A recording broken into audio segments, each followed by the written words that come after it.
Hi guys. Someone asked me to do another accent video, so I thought I'd do a proper one this time, with questions and pre-thought out words and stuff. I can't remember who I took it from, but yeah, here we go. Your name and username. My name's TaylorMeriwetherr, and my username is I hope somebody hears. I'm from the northeast of England. I have to pronounce the following words, okay? Ant, roof, root, theatre, iron, salmon, caramel, fire, water, New Orleans, pecan, both, again, probably, Alabama, lawyer, coupon, mayonnaise, pyjamas, coat, naturally, aluminium, gif, tumbler, crackerjack, doorknob, envelope, gapoy. Actually, that's just GPOY, but you know. Okay. What is it called when you throw toilet paper on a house? TPing, I think. What is a bubbly carbonated drink called? Pop. What do you call gym shoes? Trainers? Flimsoles?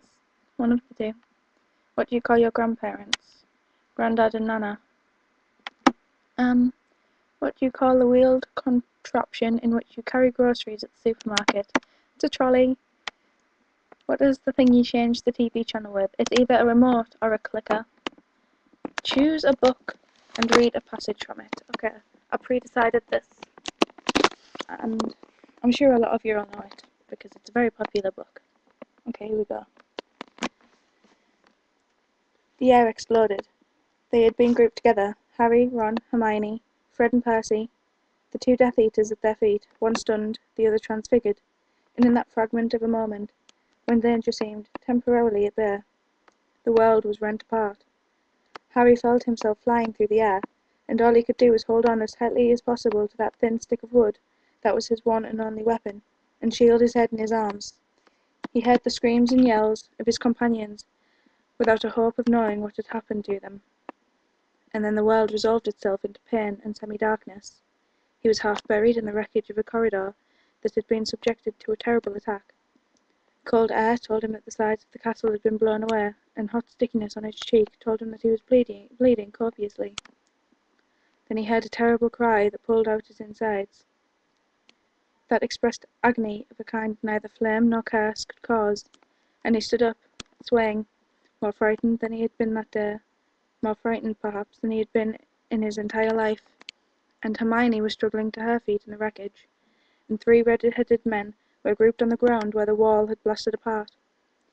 Harry grabbed Hermione's hand as they staggered and stumbled over stone and wood. "No, no, no!" shouted someone. "No, Fred, no!" And Percy was shaking his brother, and Ron was kneeling beside them, and Fred's eyes stared without seeing, the ghost of his last laugh still etched upon his face. Okay, it's from Harry Potter and the Deathly Hallows. Oops. Why was I getting that wrong? And it's The Battle of Hogwarts, pages 511 to 512. Okay.